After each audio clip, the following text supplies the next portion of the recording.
Dolores avait pris un vaisseau. Le vaisseau volait au-dessus de la ville. Le vaisseau volait au-dessus de la ville et elle s'était posée juste dans Westworld. Dans Westworld, dans un laboratoire, elle avait trouvé un double d'elle-même qui avait été fabriqué.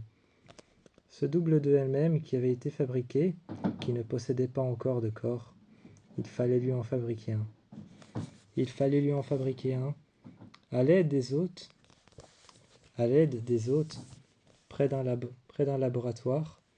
Elle a trouvé un bureau. Derrière ce bureau, il y avait un tas de têtes, un tas de socles de têtes, des femmes, des hommes. Toutes ces femmes et tous ces hommes, toutes ces têtes qui étaient posées sur une armoire en verre.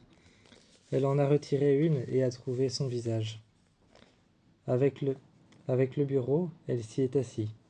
Elle s'y est assise avec le bureau, a sorti quelques dossiers qu'elle a étalés sur le côté. Quand elle a sorti ces dossiers et qu'elle a étalés sur le côté, elle a pris alors le moule de la tête. Elle a pris le moule de la tête qu'elle avait trouvé, le moule de sa tête à elle. Sur le bureau, elle a commencé à ouvrir un dossier. Avec l'un des hôtes, elle a fabriqué sa propre tête à elle. Elle l'a fabriquée, l'a enregistrée, l'a designée. Elle a remonté les sourcils comme il fallait, a descendu les yeux comme il fallait, a remonté les fossettes et les pommettes comme il le fallait, a fait remonter les lèvres et a fait redescendre les lèvres. Sur un logiciel, elle avait fabriqué sa tête. Elle l'a ensuite envoyée dans une clé USB. Dans une clé USB, elle l'a envoyée dans une tablette. Avec une tablette, elle l'a enregistrée. Elle l'a enregistrée en 3D. En 3D, l'un des hôtes l'a fabriqué. L'un des hôtes a fabriqué sa tête, a fabriqué son visage. Elle est retournée dans la chambre froide. Dans la chambre froide, elle est retournée dans cette chambre réfrigérée. Là, elle a ouvert son double qui était sous bâche. Elle a ouvert la bâche, a posé son double sur la table. Elle était occupée de se préparer. Elle avait retiré tous ses vêtements, elle était toute nue. Elle était occupée de préparer son double. Elle était retournée au PC, elle était retournée au bureau, avait allumé le PC et avait préparé un corps, un buste. Elle avait remonté la poitrine. Elle s'était mise toute nue pour se regarder dans le miroir, remontant la poitrine, remontant les épaules, faisant des épaules un peu plus petites, faisant des bras qui étaient idem aux siens. Elle était en train de regarder tout ce qu'il fallait. Elle passait la peau au-dessus de ses os en métal. Passant la peau au-dessus de ses os en métal, elle avait placé le buste. Elle avait placé la poitrine qu'elle avait enfilée comme un costume. Elle le pliait sous les angles et ensuite passait les jambes qu'elle avait fabriquées sur le PC. Les autres lui apportaient à chaque fois une partie du corps. Une fois que c'était fait, elle lui avait créé une mémoire avec ses souvenirs qu'elle s'était enregistrés. Elle a ouvert un dossier, a été chercher une petite mémoire, une petite boule, a ouvert la tête de la deuxième Dolores. Une fois que c'était fait, sa tête s'est ouverte en plusieurs morceaux.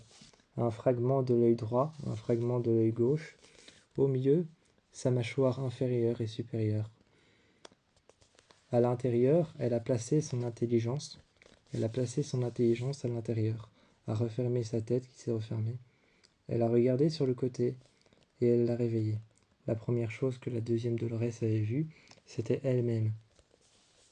Mais ensuite, pour ne pas prêter de confusion, pour ne pas la prêter à confusion, pour ne pas qu'il y ait de bug dans le système, elle l'a tout de suite mis face à un miroir.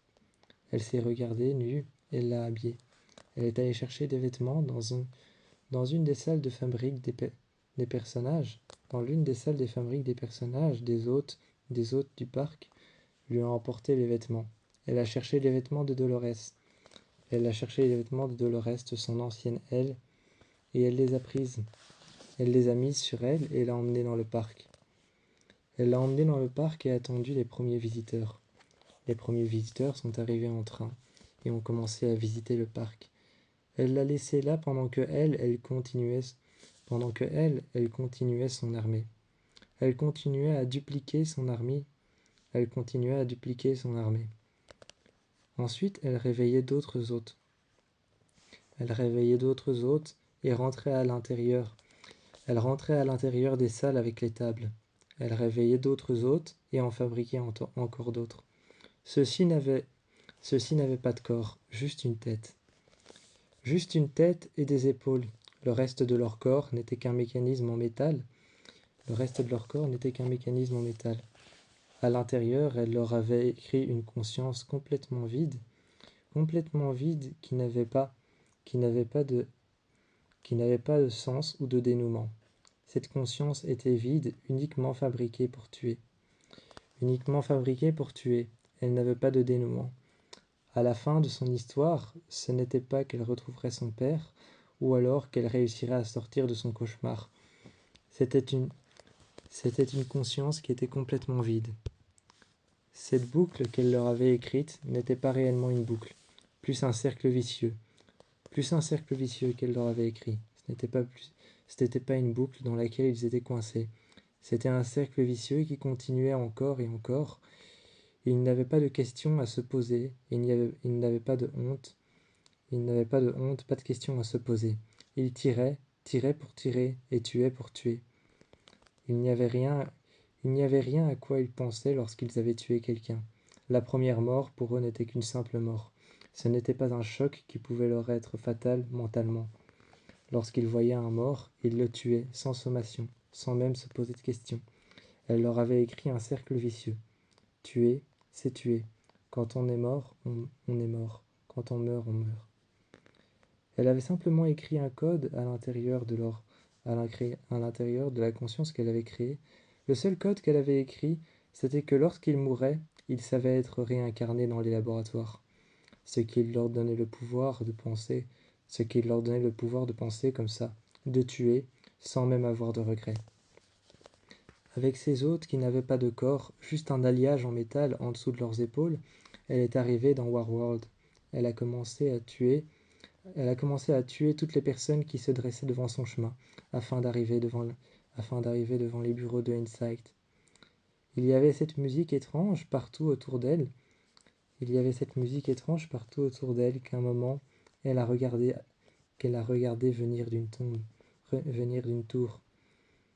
Venir d'une tour, cette musique étrange, elle a regardé. Au pied de cette tour, il y avait une tombe. Une sorte de réceptacle pour quelqu'un. Une plaque en pierre sur laquelle il était écrit un nom, une date, et sur laquelle il y avait une photo. Plusieurs photos, des bougies, et des personnes qui étaient condamnées dans une boucle à venir chaque jour voir cette personne et apporter une bougie, à attendre là devant cette pierre, et à écouter cette musique qui sortait de cette tour qui était juste au-dessus. Ils sont rentrés à l'intérieur, Dolores et les personnes qui la suivaient, Caleb et les autres qu'elle avait réveillés. Avec leurs armes à la main, ils ont tué toutes les personnes autour de la table dans les bureaux de Insight, et elle s'est procuré tout ce qu'elle avait besoin, toutes les informations qu'elle avait besoin qui étaient dans leur bureau. Sur une petite clé USB, cela lui a suffi. Ensuite, elle est repartie. Elle est repartie visant le labyrinthe, visant Westworld. Quand elle est arrivée à Westworld, elle a visé le premier laboratoire. Elle a écrit toutes les données et les coordonnées de plusieurs maisons, de plusieurs endroits auxquels il fallait qu'elle aille pour pouvoir arriver à son plan.